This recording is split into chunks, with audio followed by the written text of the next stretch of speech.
Tú mandas, eres el capo. Tú dilos con la orden. Bienvenidos. A ver, ¿se apagó? Ay, güey, me dieron el micrófono y se apagó en chinga. Hola, bienvenidos a este roast. Yo nada más quiero decir que algo importante sobre la aparición de este libro. Bueno, hay que agradecerle mucho el trabajo de David, que la verdad siempre mostró mucha apertura en la gestión. Yo tengo aproximadamente 10 meses desde que me enteré del premio, estuve chingando. ¿Cuándo sale? ¿Cuándo sale? No mucho, ¿no? 2-3 veces por semana. Hasta que... Y siempre me respondió muy respetuosamente, ¿no? A lo mejor colgaba y decía, güey, como mama, pero nunca me lo dijo, y eso es muy respetable en un editor, ¿no? No pasa con frecuencia. Participen en la convocatoria. La verdad, yo tengo más o menos unos 4 o 5 años, tenía 4 o 5 años mandando al Yáñez. A la Arriola llevo más, pero también a Yáñez, ¿no? Decía, bueno, pues a ver si en esta ocasión pega, a ver si pega, y pues finalmente pegó con un libro que me parece muy, muy atípico en mi producción. Diré también que esta es la primera vez que inauguro un libro presentándolo en Zapotlán, porque pues Zapotlán ha sido un lugar, yo decía, pues ya es de Arriola, ¿no? Y yo soy de Pihuamo, entonces pues yo creo que hay que respetar las cosas y ponerlas en su lugar. Y estoy muy agradecido también por la compañía de estos jóvenes escritores. Hablo por supuesto de Ricardo y de Jordán, que Vladimir pues ya no se ve tan joven, en cuanto a talento pues me refiero. Y pues nada, voy a ceder la palabra y al final me gustan platicar un poco más sobre los cuentos. Vamos en orden de edades, ¿no? ¿Quién es más joven, güey? ¿Tú o Ricardo? No, yo soy del 96, él es más viejo que yo. Sí, no se ve, güey. Cuidado. Primero que nada, buenas noches a todos. Está apagado. Sí se oye. Le voy a subir una frase. Sí. Primero que nada, buenas noches a todos. Qué bueno que se animaron a venir a esta presentación, porque se trata de un libro muy interesante del que les vamos a estar hablando. Sí, concuerdo con lo primero que decía Iram, que hay varias cosas atípicas aquí en cuanto a su creación, pero también se reflejan varios aspectos de su trayectoria literaria, ¿no? Algunas de las cosas que me llaman la atención de este libro en lo general, primeramente en cuanto a su estilo, ahora que mencionaba Arriola. Perdón, es que se nos escucha. Ok. Perdón, Bueno, les decía que ahora que mencionaba Iram Arriola, creo que en este libro hay un aspecto que tiene en común con este escritor, aunque yo diría que Iram es más rulfiano, por así decirlo, pero... Papá Rulfo. Pero en este sentido del ritmo que lleva la narrativa de este libro de cuentos, me recuerda a Arriola en algo que se suele mencionar sobre la puntuación. Suele haber frases cortas y claras, lo que hace más relajada en cuanto a la respiración la lectura para quienes afronten este libro. Por otro lado, algo que yo creo que ya se había notado en otros libros de Iram, pero que en este se puntualiza todavía más, es cómo refleja situaciones de la condición humana bastante particulares, pero diría que aquí una de las variantes es que estas condiciones humanas que aparecen son sumamente diversas, como se puede notar cuento a cuento. Y siguiendo en esta línea de mencionar los aspectos generales, también me llama mucho la atención los inicios de los cuentos.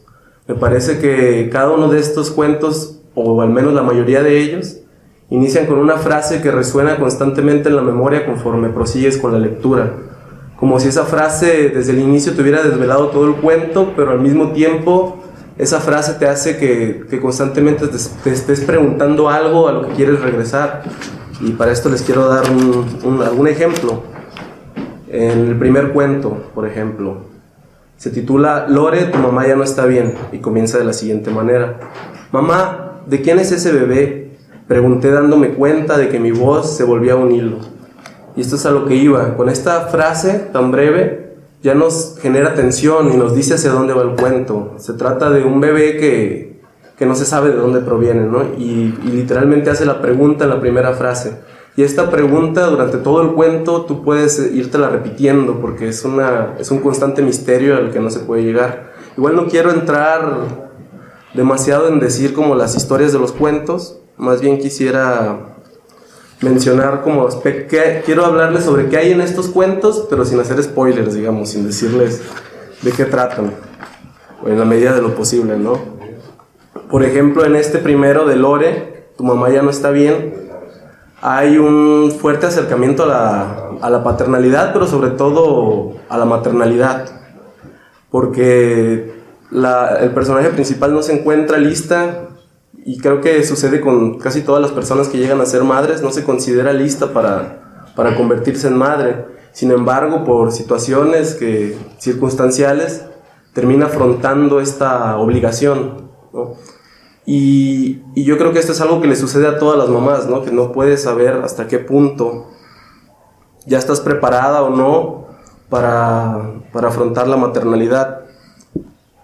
También creo que habla sobre, aunque no es como la intención necesariamente del cuento, porque la intención del cuento es contar una historia, creo que al igual que los otros cuentos aborda temáticas sociales que son muy importantes en este instante de nuestro país, como ya sucedía en Padres sin Hijos, pero aquí, aparte de que habla de la madre, también podemos ver que hay un personaje que es un padre sumamente ausente, en el aspecto de que no está inmerso en la problemática que le sucede a la mamá, y creo que es algo muy característico de nuestro país, ¿no? Padres que son, digamos, un apoyo para las mamás, cuando realmente no se trata de que sean un apoyo, sino de que sean igualmente responsables que la mamá a la hora de afrontar la crianza.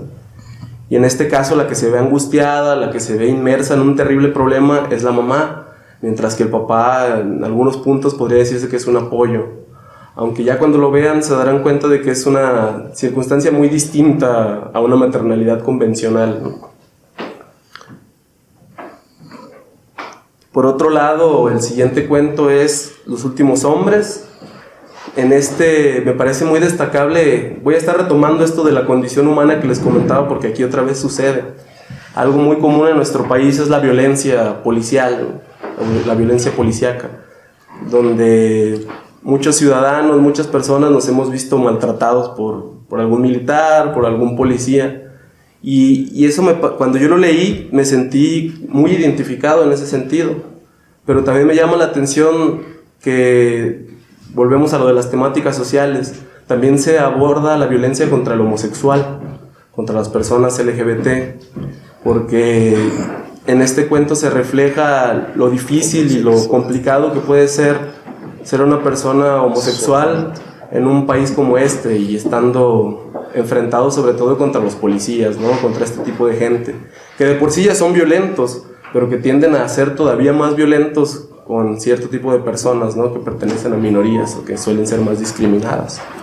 Y me parece un cuento muy interesante porque también tiene, aunque es un sentido de humor muy negro, también en cierto punto es caricaturesco.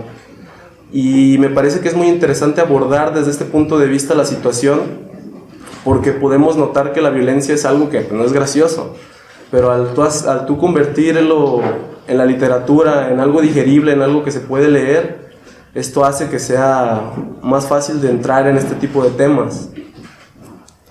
El siguiente cuento se titula Donde termina la noche. Este es uno de los más terribles, diría yo. Y eso es otra cosa que hay que destacar de este libro, que cada uno de los cuentos tiene un impacto emocional tremendo en ti conforme vas leyendo el libro. Por un lado está la tensión que en todo momento te hace querer saber hacia dónde van las historias, pero también está esta otra cuestión de que a veces uno no sabe si quisiera volver a leerlos, no por su calidad o algo así, sino por lo dolorosos que pueden llegar a ser por las temáticas que tratan.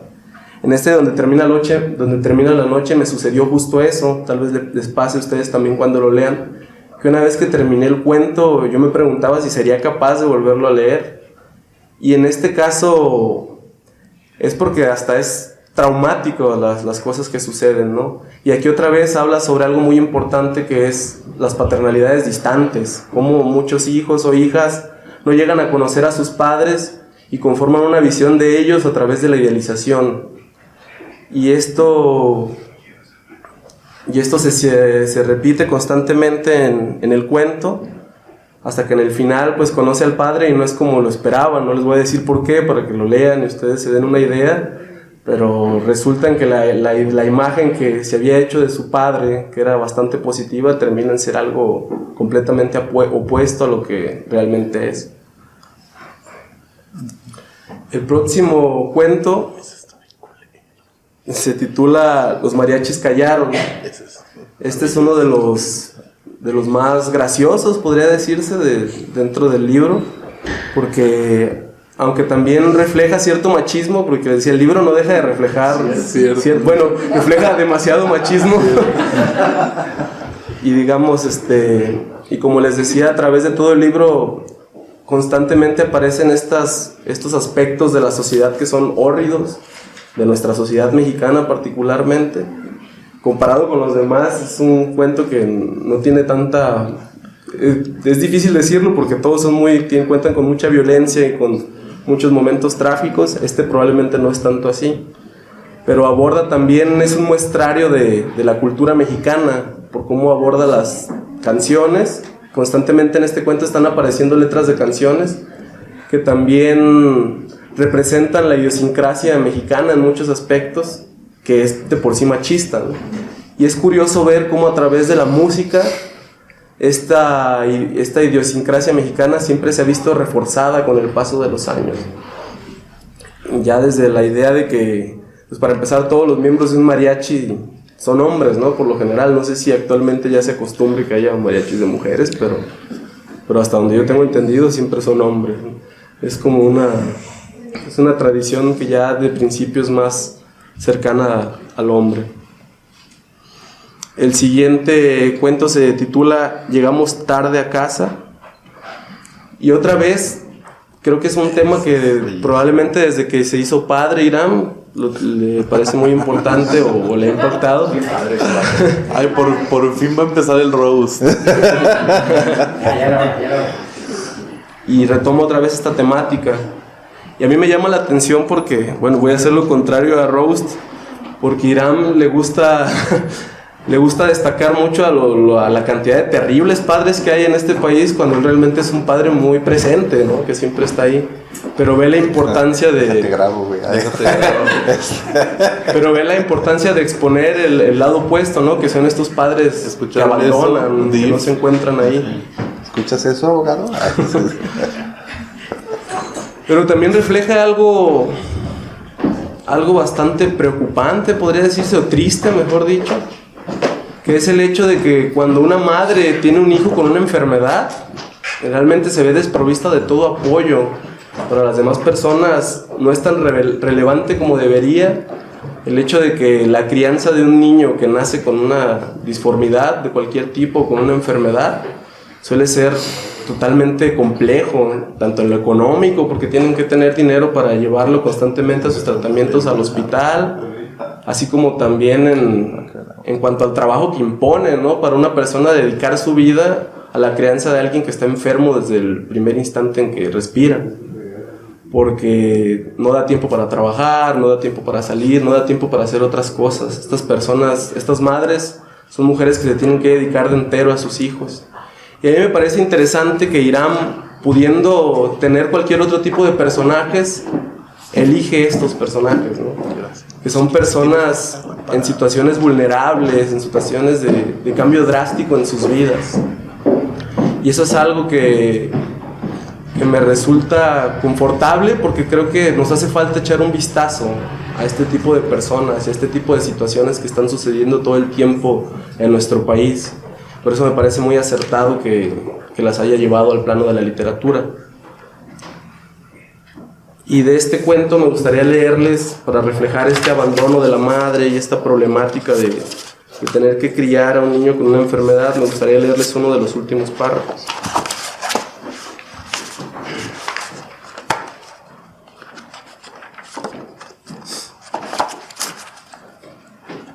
Dice así: apretó a su hijo contra su pecho, sintió su bola clavándose en sus clavículas y tuvo ganas de llorar, pero al mismo tiempo la envolvía una sensación de amor incontrolable.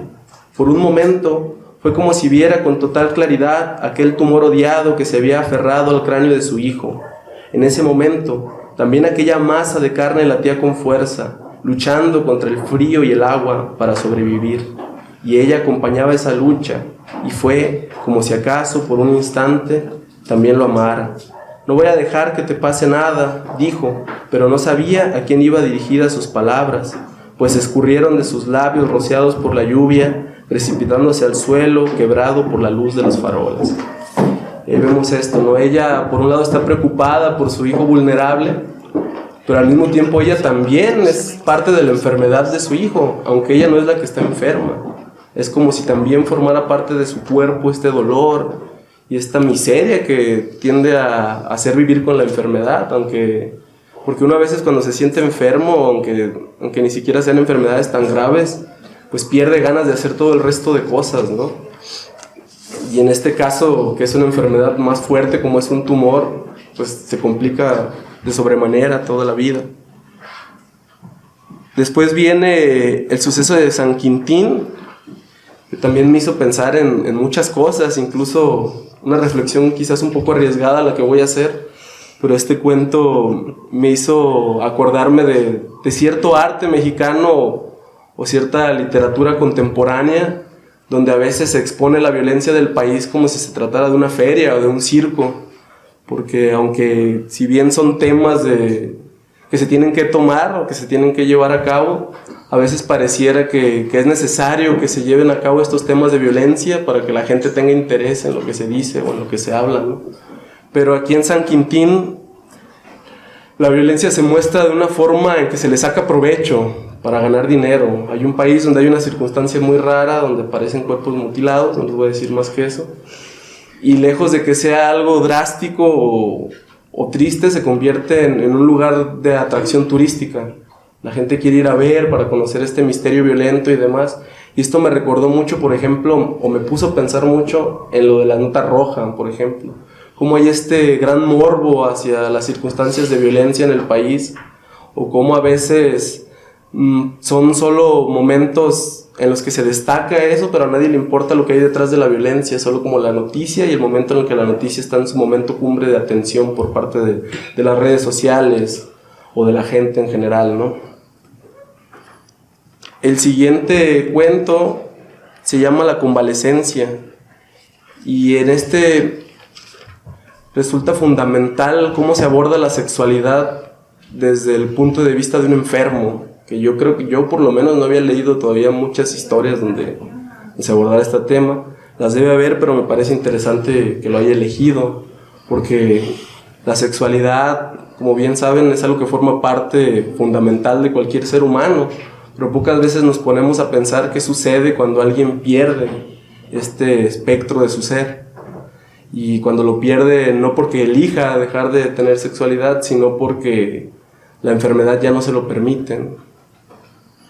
Y aquí, como pueden ver, conforme les he ido hablando de los cuentos, en todos hay una situación terrible que se demuestra a través de un personaje que está sufriendo o que se encuentra desamparado frente al abandono de la sociedad, al que no le importa lo que le está sucediendo.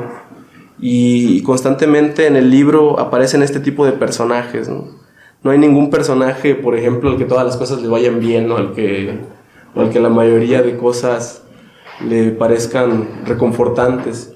Y creo que eso es también lo que hace muy realista este libro, o tal vez muy fácil de empatizar para uno como lector, porque incluso aunque uno no se haya visto en ciertas situaciones que aparecen dentro de Cerca Nadie es Normal, nosotros conocemos a alguien a quien le han pasado estas cosas, ¿no? Conocemos a alguien que ha estado enfermo, conocemos una madre que se las ha tenido que ver con todas las dificultades del mundo para la crianza, ella sola, ¿no? Trabajando y haciendo todo al mismo tiempo. Y esto nos hace como hermanarnos, de cierto modo, como mexicanos, al comprender que estas situaciones están sucediendo en todo momento y que es muy importante darles voz. El último cuento me parece uno de los más interesantes personalmente, o de los más llamativos, porque por momentos parece un pasaje del Apocalipsis, ¿no? Y es que realmente eso suele pasar. Trata de un temblor o de explosiones en el suelo, y de algún modo así sucede, ¿no? Cuando está temblando toda la gente se alarma y demás. y pareciera también que tiene ciertos aspectos de la crónica, porque es casi como si Hiram, en vez de ser un narrador omnisciente, hubiera ido por las calles preguntándole a la gente qué sentían en ese momento, qué estaban viendo, pero obviamente con la licencia artística de que un cuentista puede saber más de lo que puede saber una persona que está haciendo periodismo, ¿no? Porque es más difícil, porque digamos cuando haces periodismo tienes que estar ahí, ¿no? Y preguntarle a cada persona, y sería casi imposible ir por toda la ciudad sabiendo lo que está sintiendo cada uno de ellos. En este cuento también me llama la atención que hay un ritmo constante poético, podría decirse, en lo estructural, y que a la vez, a pesar de esto, hay constantes repeticiones que hacen que conforme tú vas leyendo el cuento puedas recordar otra vez el ritmo que lleva, ¿no? En ningún momento hay como un párrafo que sea un cierre y que ya después no se sienta cierta hilvanación en el ritmo. Y creo que esto lo hace no solo por el ritmo, sino porque al mismo tiempo está tocando un tema muy importante, que es el hecho de cómo a veces los muertos se convierten en números ante la perspectiva de nosotros los mexicanos, ¿no? Estamos acostumbrados ya que se hable de 60,000 muertos, de 20,000 muertos, de 200,000 muertos, pero conforme en el cuento Hiram va mencionando estos números, abajo te pone la situación humana en la que están estas personas, que no son números, sino seres vivos que están sufriendo. Y esto es un contraste muy interesante, porque te recuerda el número de muertos que van, pero abajo te pone una de esas personas que están sufriendo. Y eso es un recordatorio en cada momento del cuento de que no son números, son personas. Y a veces, aunque obviamente todos lo sabemos, es necesario recordarlo o tenerlo en cuenta. Y me parece que esta visión estadística de las cosas se convierte en algo muy frío que no nos ayuda como sociedad.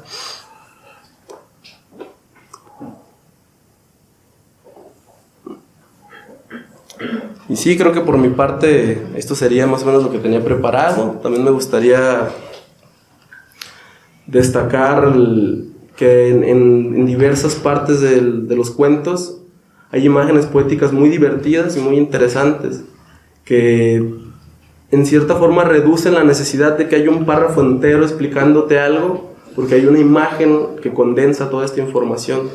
Entonces, en vez de arrojarte los datos, de repente te ofrece un instante poético con el que tú puedes entender lo que está sintiendo el personaje o lo que está sucediendo en la historia. Y por ahora sería lo único que tendría para decir. Bueno.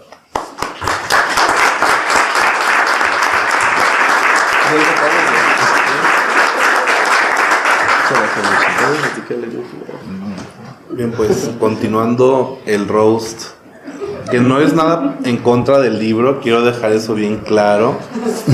En este caso sí hay que separar la figura del autor, porque es donde van a recaer los pastelazos, y el libro como dejarlo libre, pulcro, intacto. Va contra esa saga entonces, muy bien. No, al contrario, quisiera comenzar agradeciendo a todos ustedes por estar aquí. Siempre es grato que la literatura llene una sala, es algo digno de recordarse. También quiero decirles que estoy muy emocionado porque yo conocí este libro cuando era un archivo de Word.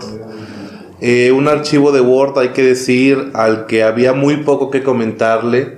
Un archivo de Word que ya estaba terminado, que los cuentos ya tenían todo lo que necesitaban para convertirse en un premio nacional y para convertirse en este gran libro que hoy nos convoca. Además, y esto sí es un reconocimiento tanto al jurado del Yáñez, a Secretaría de Cultura de Jalisco y a la editorial de la Autónoma de Nuevo León. Qué bueno que no le movieron mucho. Había poco que moverle al libro. Creo que si uno ve el Word y ve el libro, pues unas minucias, ¿no? Lo que cambió, y eso es por el gran trabajo que hay detrás. Yo celebro que este premio no sea solo a este conjunto de cuentos, sino también a la ardua labor literaria de Hiram Rubalcaba. Entonces, bueno, para no divagar demasiado, yo preparé un texto que voy a compartir con ustedes. Se titula Radiografía del caos. En las carreras de literatura y en los talleres literarios se suelen decir algunas aseveraciones incuestionables sobre el cuento. Que los personajes deben ser memorables, que la tensión debe sentirse en cada línea, que el conflicto debe ser inolvidable. A estas frases hechas se suman los consejos de los grandes cuentistas y, como resultado, tenemos un perfil preconcebido del cuento, ciertos lineamientos. Hiram es un gran lector y estudioso de la tradición literaria, y sin duda tiene estas nociones incorporadas a su obra. Por suerte para nosotros, él no se conforma con seguir estas reglas, emplea recursos de otros géneros, de la poesía, el lenguaje, de la crónica, la secuencia y la facticidad, del ensayo, la capacidad de reflexión. En el libro, estos elementos dialogan con una fuerza invisible, el caos. En De cerca nadie es normal, nos adentramos a la vida y la crisis de una decena de personajes que intentan vencer el caos y en ocasiones lo logran. ¿Por qué ha de complicarse tanto la salud de un recién nacido? ¿Por qué en un pueblo aparecen, como por arte de magia, restos humanos? ¿Por qué una gran ciudad explota a plena luz del día? ¿Por qué una muchacha debe buscar a su padre? Estas y otras preguntas forman parte de la maquinaria intelectual e interpelativa del autor. Ese caos, imperceptible e inevitable, que conduce a los personajes a enfrentar a su destino, sus miedos, su pasado, su propia identidad. Comencemos con lo evidente. A Hiram le interesan los personajes de carne y hueso, los vecinos, los compañeros de trabajo, gente que creemos conocer. Esa decisión nos sitúa en un mundo que casi siempre está al alcance de la mano, del ojo, de la nariz y de la lengua. Esta aproximación sensorial es fundamental para que el autor pueda transportarnos a ese universo particular, a ese momento crítico, a esa situación insostenible. Quiero decir que en la obra de Hiram hay una vocación sensible, universal, una constante exploración en las sombras de la condición humana. En libros anteriores, como Padres sin hijos, Rubalcaba exploró a profundidad la compleja relación filial entre varones. En este libro, además de nuevos tratamientos de la paternidad, Hiram navega otras aguas. El mundo femenino, la maternidad, las dificultades del ser y el hacer de la mujer modélica, que no puede y no desea cumplir con las reglas sociales. La prueba está en el primer cuento titulado Lore, tu mamá ya no está bien. Esta historia nos confronta en muchos sentidos. Primero vemos las adversidades de una senilidad irresoluble y por otro, las dificultades de la vida de pareja de Lorena y Jorge. Hay un tema en particular de este libro que me llama la atención, la homosexualidad y la forma en la que es presentada. En el cuento, Los últimos hombres, el autor lleva la homofobia hasta los límites que le corresponden. La humillación, la agresión física y verbal, las amenazas de muerte. Todo esto gracias a la acertada construcción de un policía que, sin duda, todos conocemos. La representación del opositor, de la fuerza abyecta, es sólida. Por suerte, la pareja de amantes también tiene vida propia. Así, el autor renuncia a los estereotipos, a los lugares comunes y deja que sus personajes tengan vida propia, carácter, alma y crisis. En la misma dirección, el cuento Convalecencia tiene varios aciertos, pues el narrador y el personaje principal, Víctor, ha de evaluar su conciencia ante los ojos imparciales del lector. Sentimientos como la culpa, el arrepentimiento y el deseo sazonan un cuento que toca ese tema ya clásico en Hiram, la paternidad. Además de las características que ya hemos disfrutado en otros libros de Irán, en este nuevo volumen se acentúan algunas aristas de su obra. Pienso que en algunos cuentos el sentido del humor es un abrevadero generoso, lleno de peces burlones y sarcásticos. En el cuento Los mariachis callaron, recibimos un agradable recorrido por canciones de serenata. Nos adentramos a la vida de Mario y Betty, una pareja que al parecer tiene una idea particular y perversa del amor y el erotismo. En el cuento El incidente de San Quintín es un texto muy diferente al del resto del volumen, pues el tono alegórico, casi de fábula, resulta divertido e incómodo al mismo tiempo. ¿De qué otra forma podemos sobrevivir a la ley de la violencia y al caos si no es con una triste carcajada de payaso?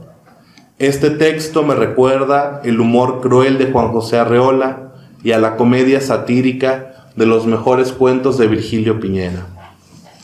Por otra parte, Mosaico de un día sin pájaros es una exploración híbrida. Combina elementos poéticos, de crónica y, por supuesto, de relato. Una de las peores tragedias de la historia de Guadalajara llega a nuestros ojos a través de un lenguaje sensible, con imágenes que recuerdan a Jocusay en su belleza y a Orozco en su fuerza discursiva, porque tal vez el acierto principal de este libro sea escribir aquello que todos conocemos y que, sin embargo, no deja de asombrarnos: el caos que no podemos ver y del que nadie puede salvarnos. Gracias.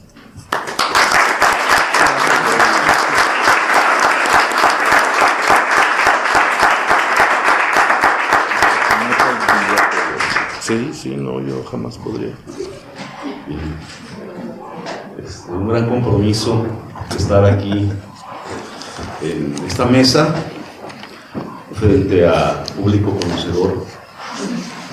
Y bueno, esos presentadores de lujo, yo estaba pensando todo el tiempo en, bueno, ahora qué voy a decir yo si ya está todo hecho, ¿no? Además que ya está muy bien escrito el libro, ya no hay más que hacer. Pero estaba pensando en un viaje en el tiempo, debió haber sido por 2003, en que un sábado, 10 de la mañana, apareció un muchacho de 15, 16 años en el taller literario, delgado, espigado, con una abundante cabellera, tímido, solemne. Eso sí nadie lo va a creer. No voy a leer un volcado. No, era yo, y atrás de él iba yo, güey. El mundo ha cambiado mucho en estos últimos 20 años. Varios sexenios. Sí, nadie sospechaba en ese tiempo que nuestro país se iba a convertir en una fosa común, en un territorio de desmembrados y pues un catálogo de agresiones hacia las minorías, particularmente a las mujeres y los homosexuales. Y tampoco prevíamos que Irán Rubalcaba se iba a convertir en el escritor. El escritor que ahora es. Bueno, sí, la verdad es de que el primer momento que llegó y soltó sus primeros textos, quedamos impresionados los que estábamos en el taller. Y sí, esperábamos, soñábamos esta utopía de tener, pues no un movimiento, no una generación de escritores importantes en Zapotlán, sino pensábamos que Irán iba a hacer algo, ¿no? Yo vine ahora a hablar mal de Irán, porque ya hablaron del libro, yo voy a hablar de él. No es cierto. Para no desperdigarme en el territorio tan abundante que es la obra de Irán, escribí también un texto que se llama Una opinión muy personal. Sé que toda opinión es personal, pero es enfático, deliberado, ¿no? Una opinión muy personal en torno a de cerca nadie es normal. puedo comenzar esta presentación diciendo que el más reciente libro de Irán Rubalcaba, De cerca nadie es normal, publicado por la Universidad Autónoma de Nuevo León y la Secretaría de Cultura del Estado de Jalisco, resultó ganador del concurso nacional de cuento Agustín Yáñez. También me puedo demorar recordando que antes el autor zapotlense obtuvo otros premios: el de narrativa Mariano Azuela, el de cuento joven Comala, el de crónica joven Ricardo Garibay, el de cuento José Alvarado, todos nacionales, todos de 2016 a la fecha. También podría decir que ha obtenido becas estatales y nacionales, que estudió su maestría en el Colegio de México. Bueno, habría que agregar que estudió en el CUSUR y que asistió al taller literario de la Casa de la Cultura y a La Cascada, en largas sesiones de Bohemia. El taller La Cascada, chingón. Centro Cultural La Cascada. También hay que decir que estudia hoy el doctorado en Humanidades, que es maestro, profesor de la carrera de Letras Hispánicas del CUSUR, que es un tallerista muy apreciado entre las jóvenes generaciones en el país, y finalmente que es una estrella del meme en las redes sociales. Pero todo esto no tendría más que una importancia anecdótica, porque lo que en verdad importa es que a lo largo de ya varios años, Irán Rubalcaba ha venido construyendo una sólida obra narrativa que lo hace aparecer como un protagonista de la literatura jalisciense y nacional, el mejor cuentista de su generación, dijo y repitió en varias ocasiones Eduardo Antonio Parra. No es extraño, pues, que en los años recientes se hable muy bien de él. Sí, porque es un tipo muy simpático e ingenioso, pero principalmente por la calidad de su obra. Basta acercarse a sus textos para hacernos una imagen de sus cualidades de escritor. Un autor fundado en una inteligencia, por favor, distráete en el celular, un autor fundado en la inteligencia y una inteligencia y una sensibilidad muy personales, pero también a fuerza de una voluntad creadora incansable, de una mirada atenta y aguda, de una disciplina lectora y una vocación de trabajo pocas veces vista. Todo lo anterior acompañado de un afán de aprendizaje solo igualado por su inquietud imaginativa.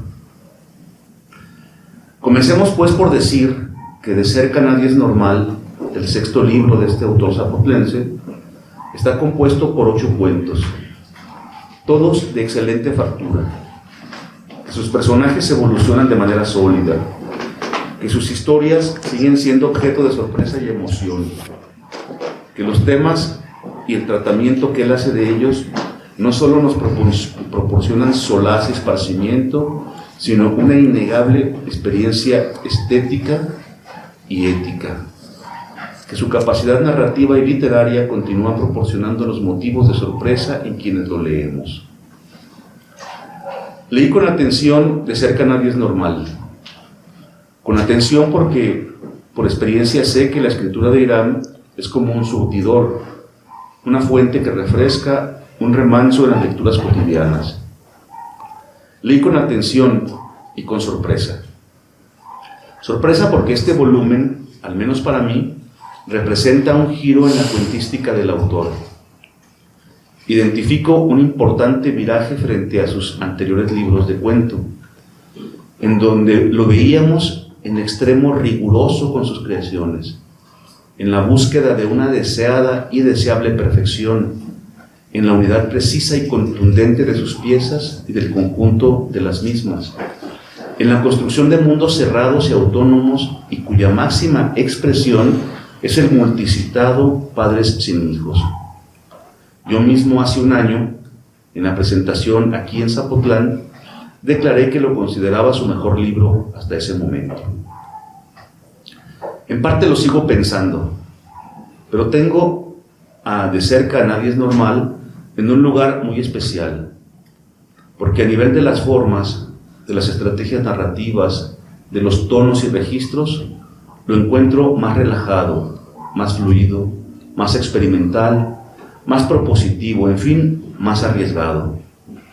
Para empezar, es muy destacable su experimentación con narraciones desde otros puntos de vista. Por ejemplo, el de las mujeres. Como ocurre en los textos Lore, tu mamá ya no está bien, donde termina la noche y llegaremos tarde a casa.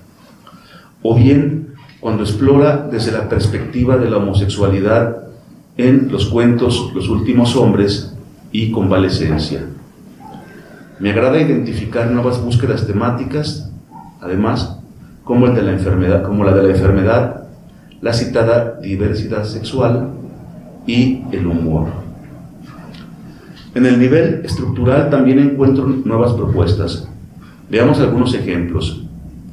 Frente a los cuentos de estructura sólida o tradicional nos encontramos el caso concreto de Mosaico de un día sin pájaros, un texto que se resiste a ser denominado cuento, porque en el fondo es una mezcla de relato, de crónica, una suma de testimonios.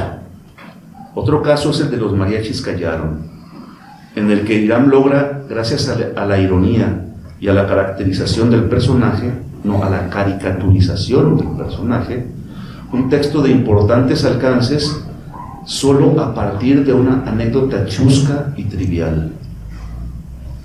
Me llama especialmente la atención el cambio de registros en un mismo texto. Ahí Rubalcaba se muestra como un prestidigitador de los estados de ánimo, pero con los que a la vez logra profundizar como un tajo en la piel en la psicología de los personajes y en lo absurdo de la realidad. En este tenor pienso en el incidente de San Quintín, en el que se pone de manifiesto una situación sumamente anómala, absurda, surrealista, pero que al mismo tiempo resuma un realismo descarnado. Kafka, Beckett, Arriola asoman en estas páginas. O bien en el cuento Convalecencia, en donde el humor, las frases hechas y los chistes del protagonista se revierten en contra de él como un boomerang de flagelos, lo que contribuye a que lo percibamos en momentos como una caricatura. Sin embargo, la historia que protagoniza es tan dramática y seria que es tirado con frecuencia a la realidad. Solo un oficio tan refinado como el de Irán se atreve a construir un personaje que oscila entre el drama y la comedia sin desbarrancarse en el fracaso. Me detengo en el tema del humor manifiesto del libro, de varios de sus cuentos. Quiero decir que hace años esperaba esto, porque se trata de un rasgo de la personalidad del autor y yo personalmente lo echaba de menos en su trabajo. Y ahora que aflora, me confirmo que puede convertirse en una de las señas de identidad de su futura obra. Porque hay que decir, en su defensa, que el humor que aparece en los textos de Irán no está asociado ni al lugar común, ni al chascarrillo prefabricado, ni mucho menos a la risa fácil.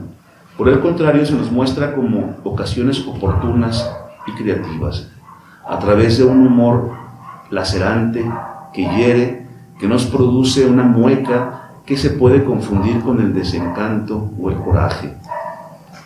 Variantes de ese clásico de reírse para no llorar. Yo celebro este paso del autor porque, como sabemos, en la literatura mexicana hay un déficit histórico en lo que se refiere al humor. Pero ¿qué es aquello que los cuentos de Irán miran de cerca? Eso a lo que alude el título del libro. En sus páginas encontramos a una anciana que regresa a casa con un bebé que alguien le regaló en la calle y ella se empeña en quedarse ante la inquietud de la hija y su yerno. También miramos de cerca a dos hombres que practican sexo en su auto en una brecha cercana a Tlayolan, de Zapotlán, que son sorprendidos por una policía especializada en humillar. La lente de Irán Rubalcaba persigue a una chica que quiere conocer a su padre y lo encuentra en el bar en el que su grupo de rock toca todas las noches. El desenlace es inquietante. Un hombre crea una estratagema para humillar a su mujer con mariachi de fondo. Una chica que camina bajo la lluvia con su niño enfermo en brazos. Una ciudad que se caracteriza por la cantidad de miembros humanos que aparecen todos los días en las calles, hecho que se convierte en folclore e identidad. Un hombre maduro, homofóbico, con serios problemas con la homosexualidad, que lo asedia en la casa familiar y en el closet de su pasado. La mañana del 22 de abril de 1992 en Guadalajara. Esas historias son vistas de cerca por el ojo agudo de Irán y nos hace reflexionar, en efecto, que nadie ni nada es normal. He hablado con varias personas sobre este libro y me he atrevido a decirles que este es mi libro favorito de Irán Rubalcaba. No todos piensan igual. Hay quien apuesta por los niños del agua, otros apuntan a padres sin hijos. ¿Sí? Irán me ha confesado que comparte mi opinión. A él también le gusta mucho de cerca Nadie es normal, y es con el que ahora me quedo, con ese volumen retador, cuyo camino no es uniforme, que no asciende o desciende de manera continua, sino que se muestra como un sendero sinuoso, émulo de montaña rusa, de súbito ascenso y descenso. Pero esto no es más que una opinión muy personal. Gracias.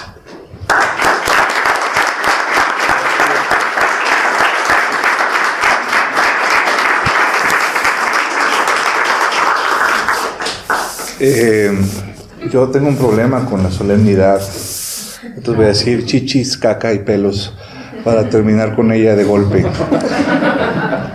Me acuerdo de cuando llegué al taller y yo sí era bien solemne. Hay una anécdota muy chistosa cuando presenté mi primera plaqueta. Nunca hay otros cuentos, que ahorita espero esté quemándose por ahí para que nadie la lea nunca. Una vez en la Casa de la Cultura, en la presentación, se me acercó una muchacha muy guapa, cabello negro, barbilla puntiaguda, a pedirme que se lo firmara, y yo le hablé de usted. Porque así era yo de pendejo, pues. Perdón, de solemne. Entonces, gracias, Ricardo, por recordarme esa seria humillación en mi vida que espero poder resarcir alguna vez. Yo creo que no, Bueno, voy a decir un par de cosas con respecto a lo que habían mencionado de los cuentos.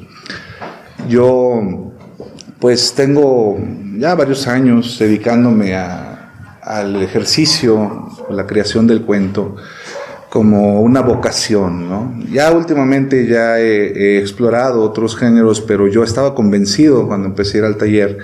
Bueno, yo empecé llevando poemas. Claro, poeta. Joven poeta. Con chichis pelos, por cierto, eran poemas muy eróticos que afortunadamente nunca llegaron a verse publicados. Y en algún momento llegué a autores jaliscienses, ¿no? En particular Eugenio Partida. Bueno, por supuesto, Rulfo y Arriola, pues son dos personajes que iluminan la creación. Gutiérrez Vega y uno mucho después. Espérame, güey, tú no sabes mi vida, espérate, güey. Tú no habías nacido, güey, espérate, güey. Gutiérrez Vega llegó, por supuesto. Él quiso hacerme poeta, no lo logró. Es una deuda que no podré pagarle ya. Pero el cuento fue siempre una vocación en donde, como decía Ricardo, pues uno busca perfeccionar la técnica, ¿no?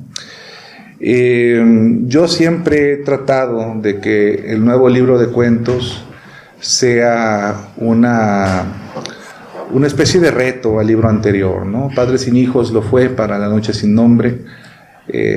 Ganó por nocaut. A mí me gusta mucho Padres sin nombre, pero Padres sin hijos fue como que un super boom que yo no me esperaba y que agradezco mucho. Y yo quería que De cerca Nadie es normal lo fuera para Padres sin hijos, ¿no? Yo me siento convencido de que este es mi libro de cuentos favorito. Creo que me gusta más Los niños del agua por razones muy personales, pero digamos que en cuento aquí yo eché toda la carne al asador hasta el momento en que se publicó. Voy a hablar sobre 2 cuentos, nada más. El cuento de Llegaremos tarde a casa, que es un cuento sobre la maternidad y las dificultades que tienen algunas madres jóvenes para poder ejercerla adecuadamente. Yo tuve una situación con mi hijo que muchos conocen, Naim. Estuvo enfermito hace 2 años, estábamos en el hospital y junto a su cama había un bebé recién nacido que tenía fallas en el hígado, ¿no? Había un pronóstico muy malo, se llamaba Antoine. Yo me acuerdo de Antoine, lloraba todo el día, lloraba toda la noche y su mamá tenía 16 años. Allison se llamaba. Es un homenaje a esos 2 personajes que pues no solo no dejaban dormir a nadie, sino que no dejaban dormir a nadie de los que nos íbamos a casa pensando, no mames, ¿cómo le va a hacer esta morra para librar este pedote, no? En la semana y media que duró Josué hospitalizado, yo creo que Allison ha de haber dormido unas 7 horas, ¿sí? Porque no tenía a su mamá, era además de una ranchería, y porque el papá de Antoine pues era un vato que pues le gustaba Bad Bunny, ¿no? Entonces pues no estaba muy interesado. Le gustaba Bad Bunny, güey, le gustaba. Yo lo escuché el día que fue a poner una canción suya. ¿También te gusta Bad Bunny, man? Por ese tipo de cosas te quedaste pelado. Red flag, güey. Cuidado con ese red flag, güey. Y el vato fue una vez también, estuvo ahí un par de horas y se fue. Yo decía, chale, cabrón, pues como decía este personaje que tengo a mi derecha, Jaime Jordán, el tema de la marginación no siempre va dirigido a grupos vulnerables, ¿no? A veces hay grupos que son bien frecuentes, como es el grupo de las madres, que pues están marginadas por el sistema social y por las paternidades ausentes, que es un tema recurrente en mi obra. El otro texto del que debo hablar, porque es una gran deuda que yo quisiera empezar a pagar el día de hoy, es El mosaico de un día sin pájaros. Hablo de él por muchas razones. La primera es porque el título está bien chingón. Eso es algo muy raro en mí. Rarísimo. Suelen estar bien culeros. Pero ese título se me ocurrió a mí y me siento muy orgulloso. Te iba a preguntar que quién te lo había pasado. Igual Vladimir va a decir que fue él, pero voy a negarlo hasta la muerte. Ay, no. A mí solo se me ocurrió. Que él es lo peor que hay. Y el cuento, pues nunca sí le es den títulos a nadie. Son bien ingratos y bien desagradecidos. Jamás. Este es un consejo que quiero que reflexionen. Jamás le den títulos a nadie. Nadie es Hidalgo. A nadie, nunca. A nadie, porque de cerca nadie es normal. De cerca nadie es agradecido. Bueno. Es un cuento que nació probablemente me lo fusilé de por ahí, pero era un evento que desde mi punto de vista no ha tenido la repercusión en el arte que yo considero que debería tener, ¿no? Las explosiones de Guadalajara. Con esto no quiero decir que no se hayan escrito cosas al respecto, pero yo siempre pensé, ¿por qué no conozco cuentos, canciones, poemas, cuadros que hablen sobre este evento del 22 de abril? ¿O por qué no conozco más de los que conozco? Hay un par, ¿no? Hay un par por ahí que valdría la pena relevar. Quizás la obra más representativa sea este mono que hicieron de Aquí tienes a tu baboso, que son un homenaje a las personas que siguen esperando a la fecha pues un resarcimiento del daño que sufrieron las explosiones. También está la escultura en el parque que está en la colonia. ¿Estela contra el olvido? Sí, Estela contra el olvido, que el otro día, por cierto, pasé por ahí, un parque muy bonito. Y yo decía, bueno, vamos viendo qué podemos hacer al respecto. Decía Jaime que uno no puede ir por la vida entrevistando a todas las personas, desgraciadamente no se puede, pero sí me acuerdo que lancé convocatoria en Facebook y puse, a ver, ¿quién chingados es chismoso y quiere contarme lo que vivió? Y por ahí levantaron la mano varias personas que respeto y estimo mucho. Ricardo fue una de ellas, su hermano Miguel fue otra, el doctor Héctor Olivares fue otra, y así fui recorriendo algunos algunos pasajes, ¿no? De más o menos 15 o 20 individuos que vivieron las explosiones a diferente distancia. La idea nació, fíjate, cuando estaba yo en el TEC. Los cuentos normalmente no se escriben cuando uno los piensa, ¿no? A veces pasan muchos años hasta que uno tiene las herramientas. Yo estaba en el TEC y uno de los profesores que yo tenía, Juan José Velarde, ya voy a quemar al culero, ¿verdad? Que me daba, un ingeniero que me daba además, fíjate, tratamiento de aguas residuales. No tengo muy buenos recuerdos de esa clase.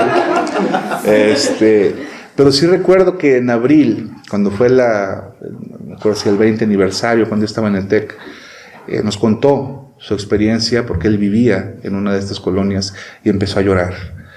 Y yo dije, no mames, está cabrón, qué culero llorar frente a tus alumnos. Ya después me pasaría a mí.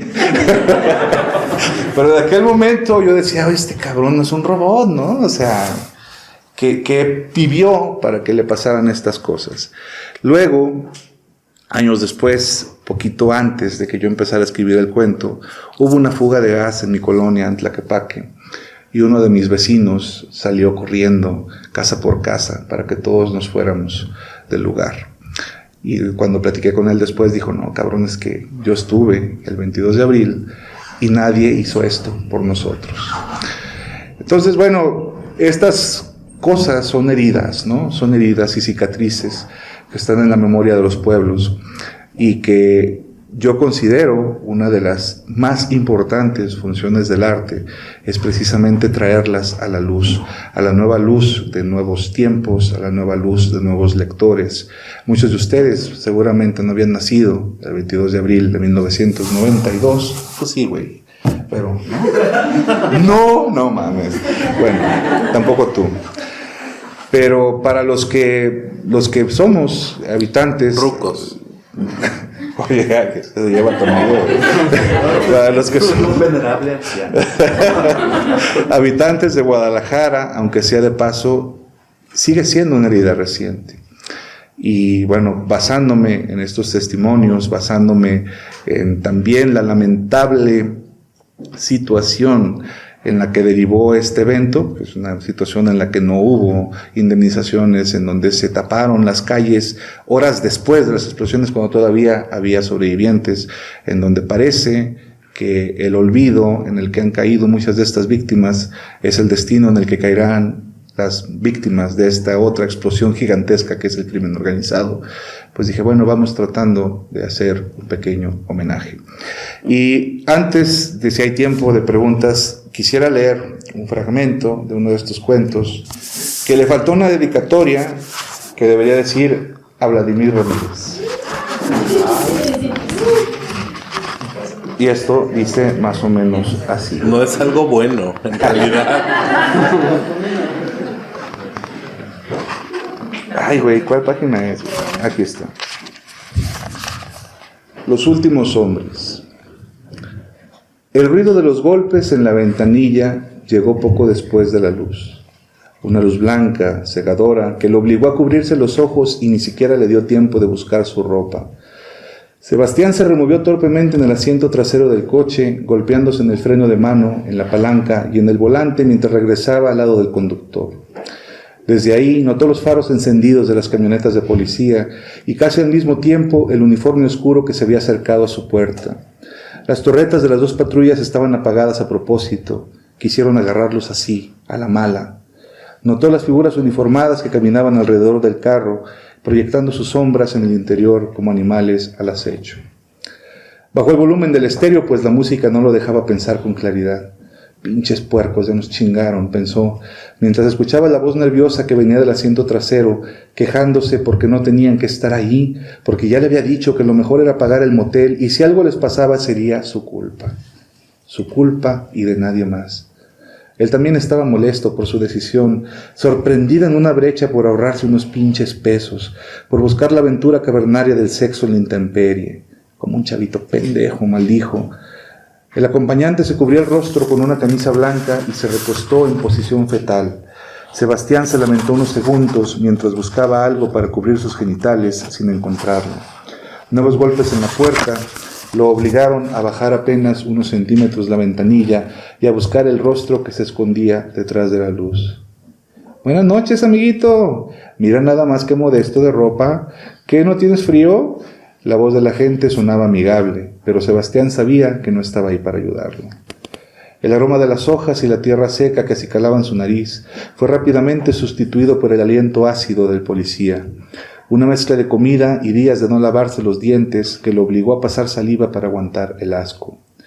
La luz seguía apuntando directamente a sus ojos, pero tampoco dejó que eso lo perturbara.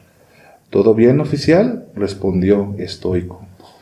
El policía carraspeó y les dijo algo a sus colegas que Sebastián no alcanzó a entender, pero que claramente era una burla. Por el retrovisor, notó que otro agente estaba en la parte trasera, probablemente anotando las placas, el modelo o lo que fuera posible utilizar para chantajearlo.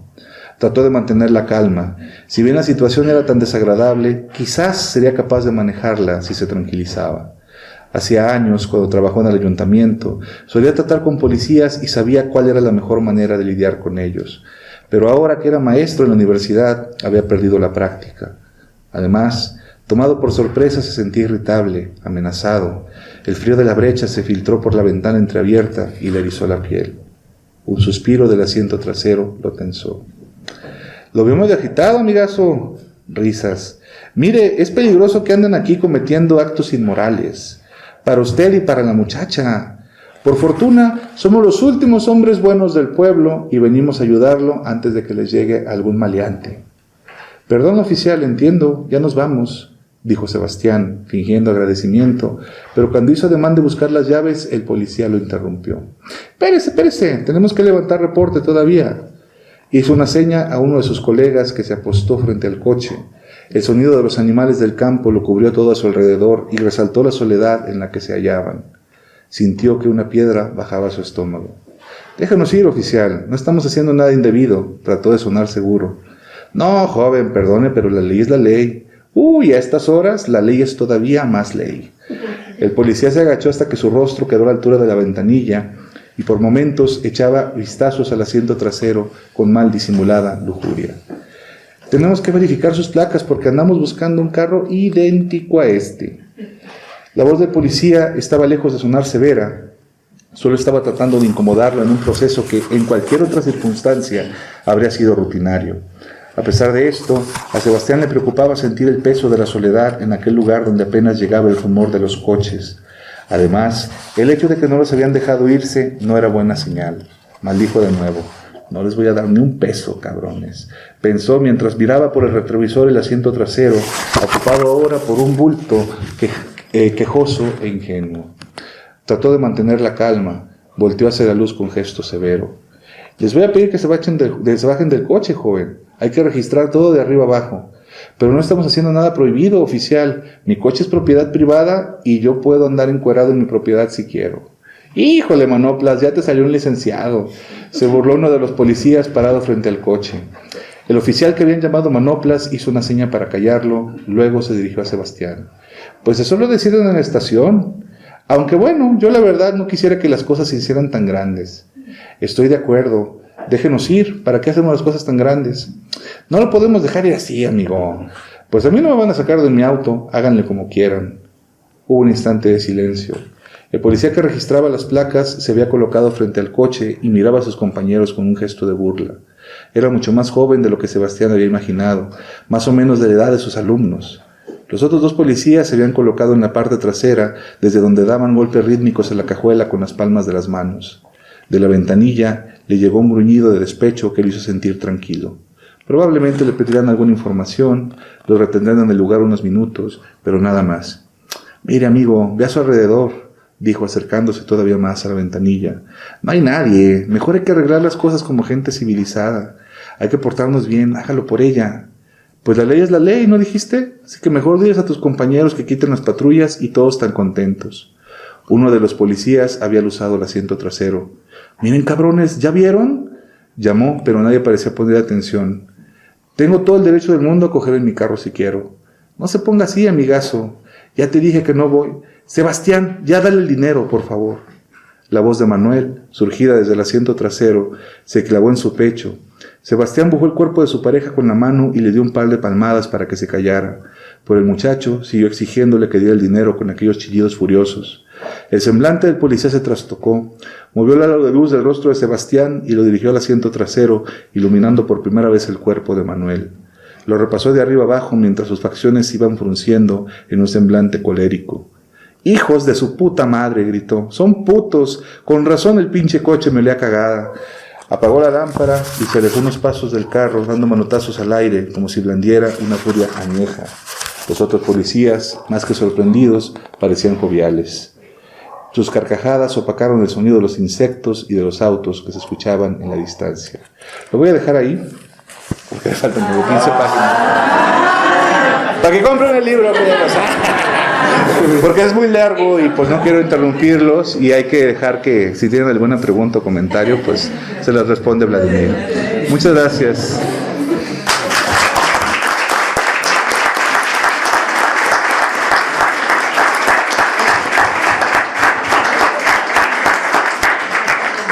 ¿Alguna pregunta o comentario que tengan?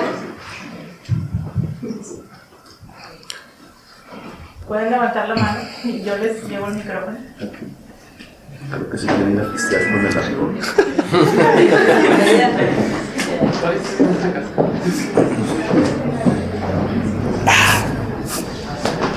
Todo bien. Recuerdos de Vietnam. Hola, buenas noches.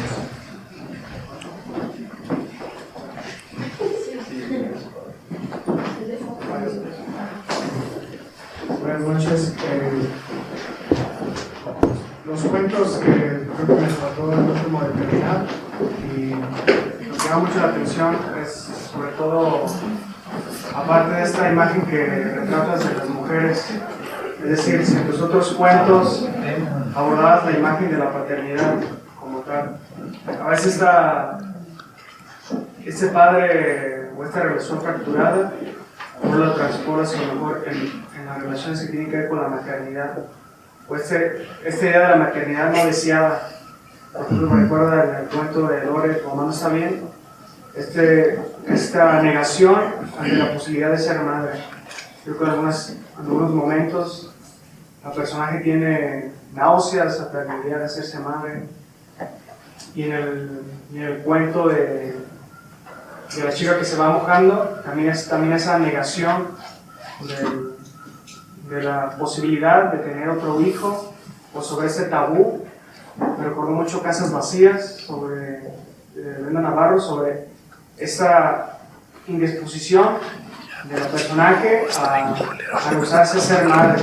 Es decir, a veces el hecho de esa personaje, a pesar de que tenga el hijo y conviva con él, si se siente abandonada ante esa circunstancia a la que llega. Entonces mi pregunta va sobre cómo fue ese proceso para construir sus personajes que se enfrentan a una situación a la que fueron quizá orilladas y tienen que salir de alguna manera.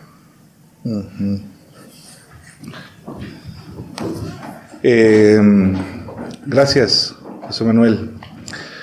Fíjate que a mí me parece que el asunto de convertirse en padre casi siempre es abrumador, ¿no? A menos que el padre le valga madre y no atienda, pero cuando uno se compromete a esas cosas es abrumador.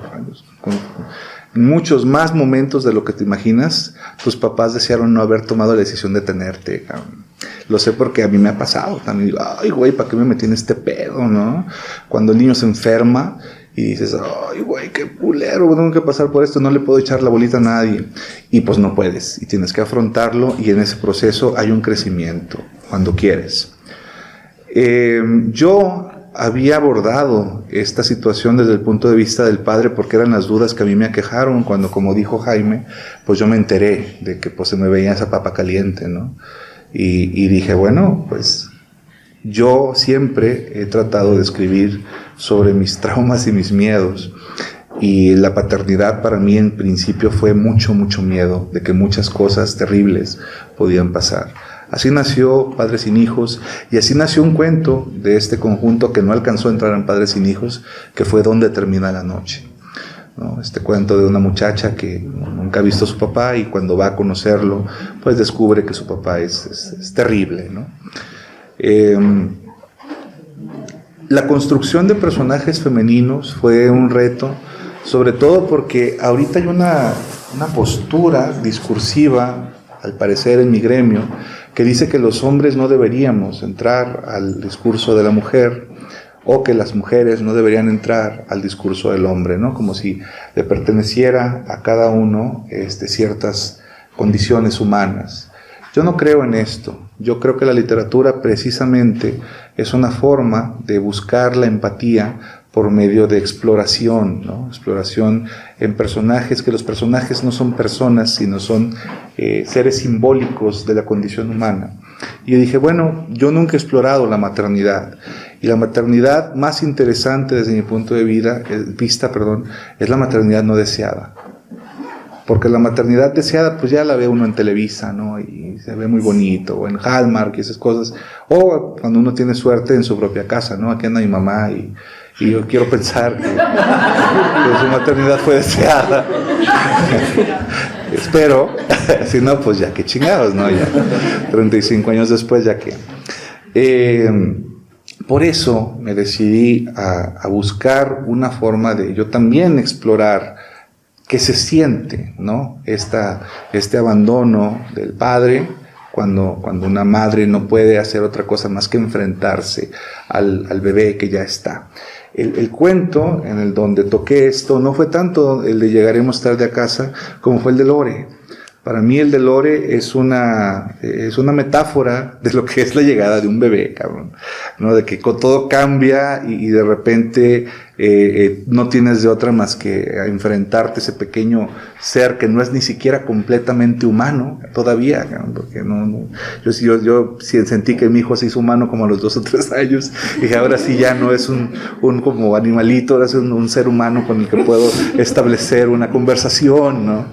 Y lo digo con todo cariño, ¿no? Y en verdad es algo que transforma. Y yo creo que la literatura también lo es, ¿no? Un texto, por ahí en alguna reseña que hicieron, decían que a mí me mortifican mis textos, y sí me mortifican mucho. Me preocupo mucho por mis personajes, me agüita. En algunos cuentos he llegado a sentir verdadero dolor. En Carrilla siempre digo que Elefantes Marinos nunca lo he vuelto a leer, ni lo voy a volver a hacer en culero, pinche texto. No lo lean. Bueno, sí lean. Porque sí creo que cuando uno se preocupa por sus textos de esa manera, puedes conseguir que otras personas se preocupen también. Es un acto de honradez y honestidad literaria. No sé si te respondí, pero te mareé, güey, con eso. Me vas a decir, no mames, es bien chingona la respuesta. Gracias. ¿Allá alguien tenía una pregunta atrás? ¿La señora de Boina? Yo le quería preguntar que si ya ahorita le van a... Qué bonita señora de Boina. La señora de Boina. si ya bajaban los libros. Me apoyaban, ¿no? que para apoyarla para... ahorita madre. Gracias. Qué bonita señora de Boina. Le respondió acá el señor del Cuamil. ¿Alguien más? ¿Alguna pregunta o comentario?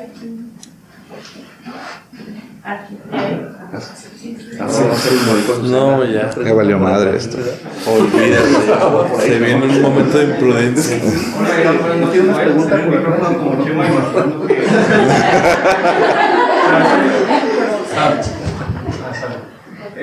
hace como 5 años yo supe de la existencia de los mariachis callaron, ¿de ese cuento? Sí, pues me lo fusilé, güey, no digas. No, supe que existía y cuando dijo el maestro Cigala que echaste toda la carne al asador, antes pensabas que todavía no estábamos como listos para leerlo o algo así. Hasta ahorita decidiste mandarlo a ¿Dónde está el micrófono, güey? ¿Aquí, ¿verdad? No digas mamadas, sexy. Pudo ser peor. Yo esperaba algo peor. Yo esperaba algo 100 veces peor. Ya ni le muevas. Eres un chico con suerte.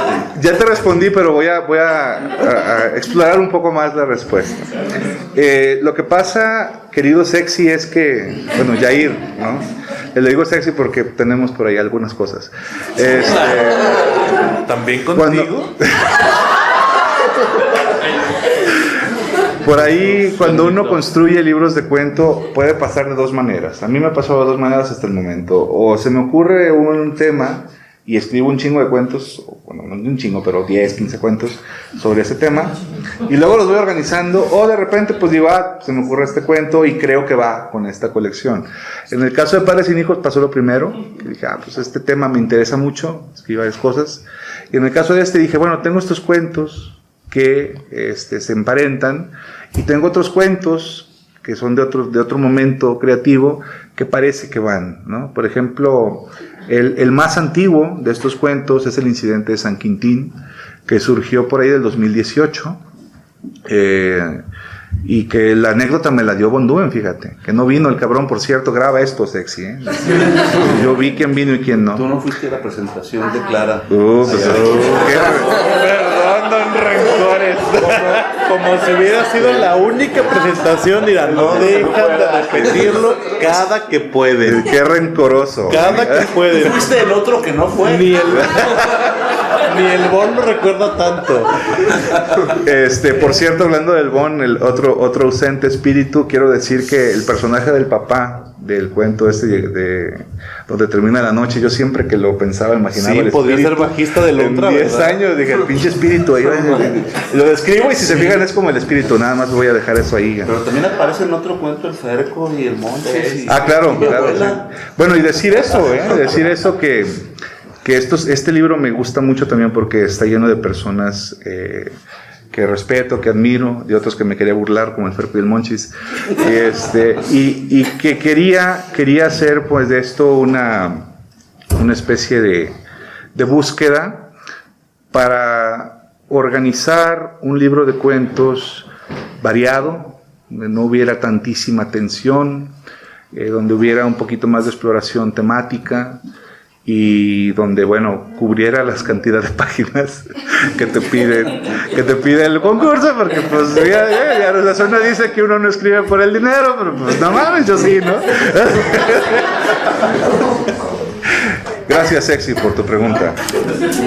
Gracias.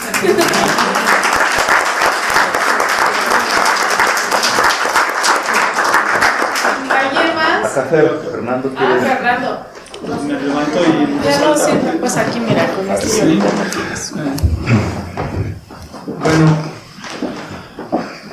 es obvio, pues es la presentación de una publicación del Premio Nacional que tuviste, bueno, comentaste que enviaste textos varias veces y luego después tuviste la experiencia de ser jurado del actual premio.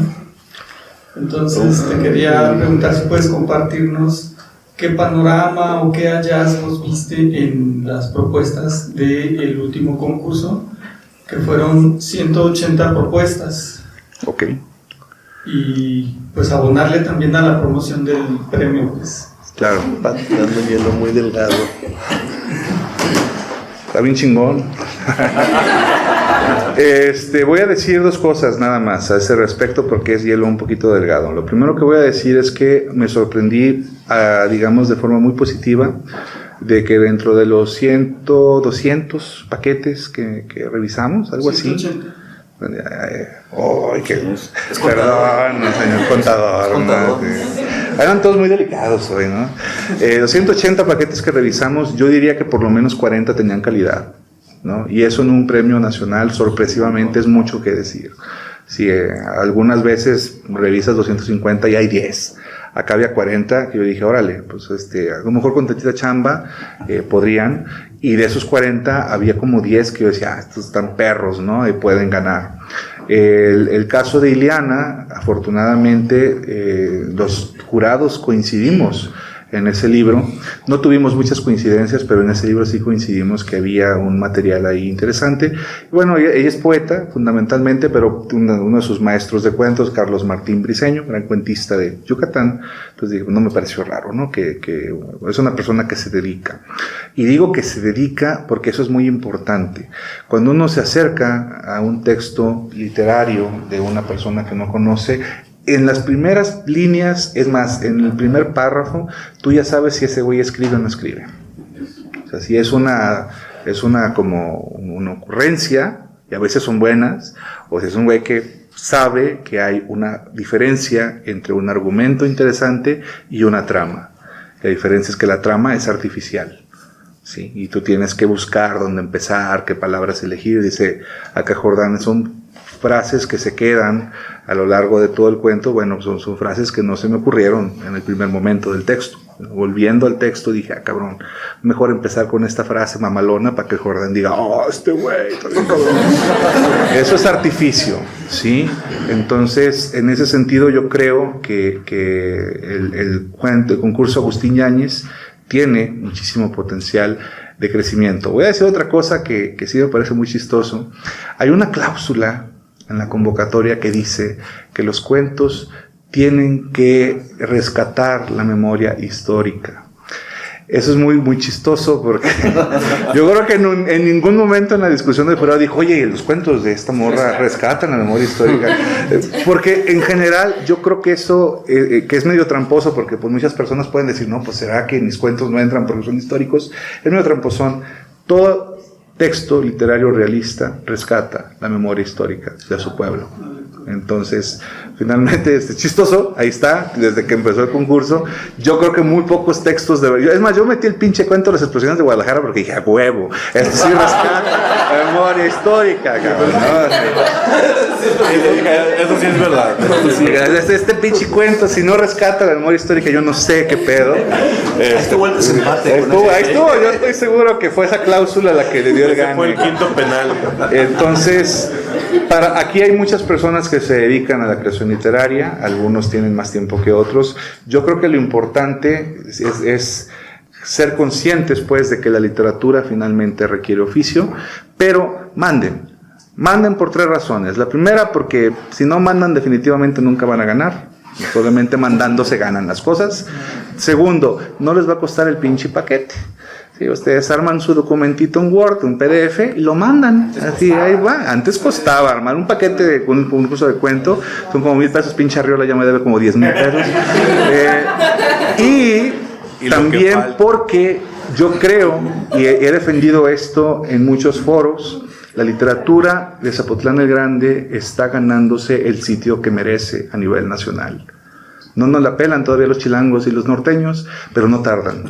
Gracias a que la gente como Vladimir, como Jaime, como otros autores que sí son talentosos, no como ellos, siguen trabajando su literatura. Está La maleta de Hemingway, está el Agustín Yáñez, está el Arriola. Si lo ganan antes que yo, no se preocupen, nomás les voy a dejar de hablar. Pero yo soy uno, ¿no? Hay muchos otros autores a los que puedan platicar. Hay que seguir trabajando en la literatura. El esfuerzo que hace Ricardo, el esfuerzo que hacen la licenciatura en letras hispánicas, el esfuerzo que hace la Secretaría de Cultura promoviendo este tipo de eventos es muy importante para que Jalisco gane nuevamente el lugar que tuvo en el siglo XX, que fue la cuna de la mejor producción literaria en el país. Y que no me crea, pues que le diga a Rulfo, ya se murió, a ver cómo le hacen. Muchas gracias por tu pregunta, Fernando, y gracias a todos por venir.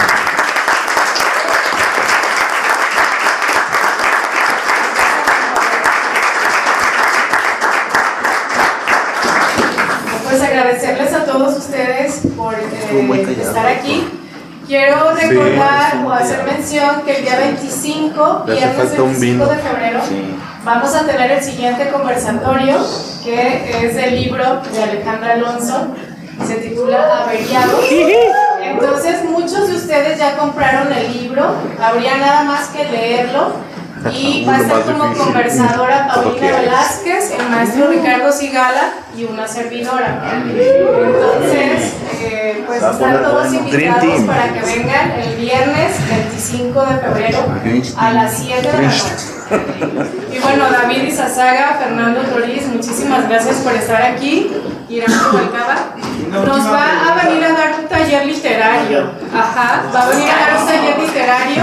Entonces estén al pendiente, nos estamos poniendo de acuerdo aquí con Fernando Irán para que venga Irán en 4 sesiones, 20 horas, un taller de cuento. Entonces vayan haciendo espacio, posiblemente va a ser el sábado en la tarde. Posiblemente en marzo, en el mes de marzo, entonces nada más estén al pendiente, ¿de acuerdo? Y pues muchísimas gracias a ustedes. Hay libros a la venta para que hagan fila y les firme la autor. ¿Cuánto cuesta el libro? ¿Cuánto lo estamos dando? 180 por presentación. Y quien venga con su pareja puede hacerle trencitas al autor. Hay evidencia. Hay evidencia.